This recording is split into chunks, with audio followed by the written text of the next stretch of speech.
Hi and welcome back to another Research Skills webinar put on by the Research Development Unit at Thammasat University's Faculty of Liberal Arts. We're going to be developing in this webinar just a few more skills looking at how we manage our virtual libraries.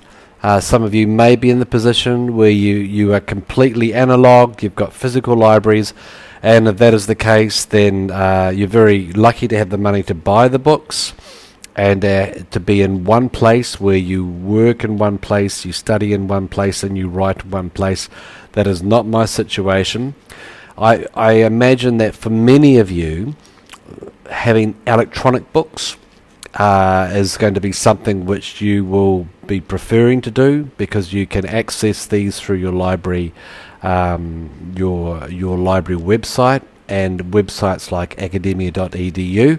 And so we're going to be talking a bit more about how we manage these amazing electronic resources, and I really do hope that you find this helpful. Okay, let's just talk a bit about folders and folder views in the context of managing a virtual library.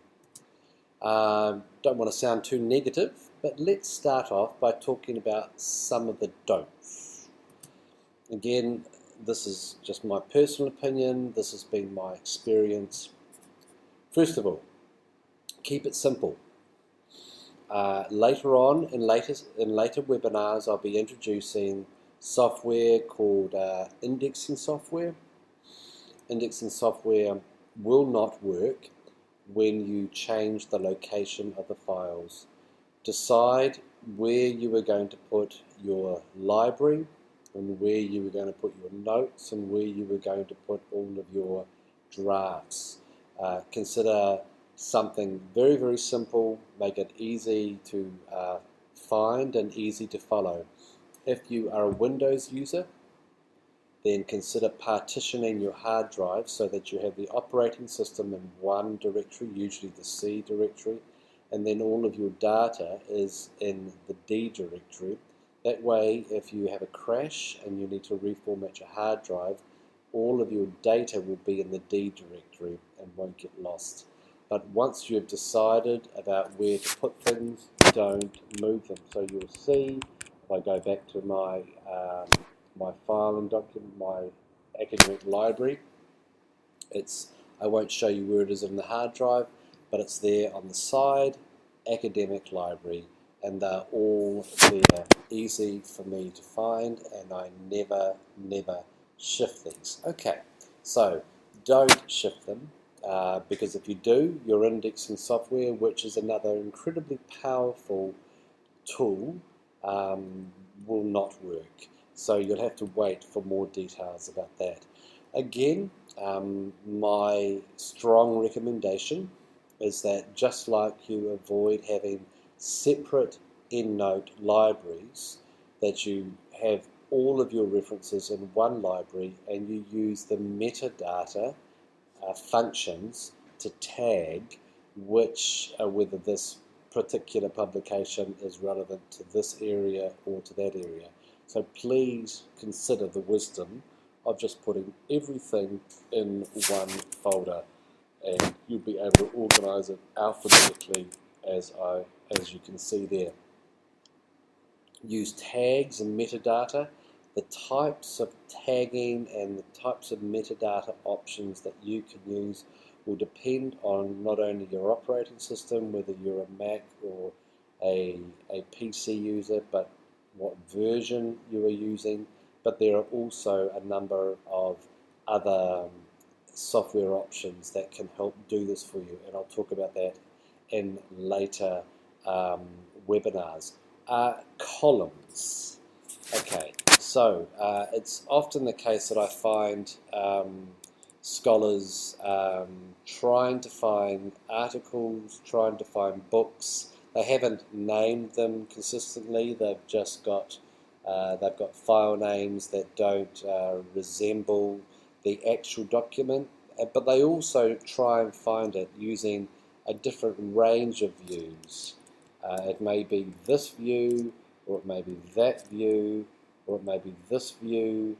My strong recommendation is that you stick with columns. Use the column view.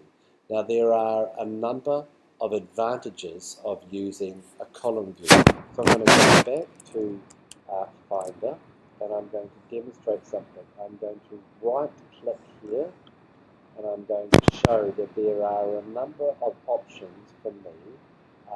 I've got a number of options of what columns I would like opened. Sometimes I want to know whether which is the most recently added PDF. Other times I want to know the PDF that was last modified. So if I click on the date modified, you will see that the most recently modified PDF was one that I included yesterday. Okay, so use your columns. If you use columns in this way, it can function as a reading diary. You'll be able to see what PDFs you've included at what dates. You'll be able to see what PDFs have been modified. For a PDF, it would mean that you have highlighted it, you've added some information to it, and you've saved it. If it is a document, perhaps it's a chapter for a thesis, you'll be able to see when you created the document, when you added the document to a file, when you modified the document. This is a very powerful feature. And again, the most important thing to do is to organize your Windows Explorer or your Apple Finder in a way that resembles the books that you've got here behind us. Let's think about ways of making the virtual library as easy to navigate as the physical library. And so I hope that some of these suggestions have been helpful. You will see that these are some of the points that I've sought to cover. We will, in the next few webinars, be dealing with this very, very exciting area of indexing software, which I'm really looking forward to dealing with you, to showing you. But please make sure that you don't shift your files around. Please avoid subfolders. Use metadata instead. Make sure that you use the column view, which will allow you to see which files have been added when and which files have been modified. It functions like a reading diary.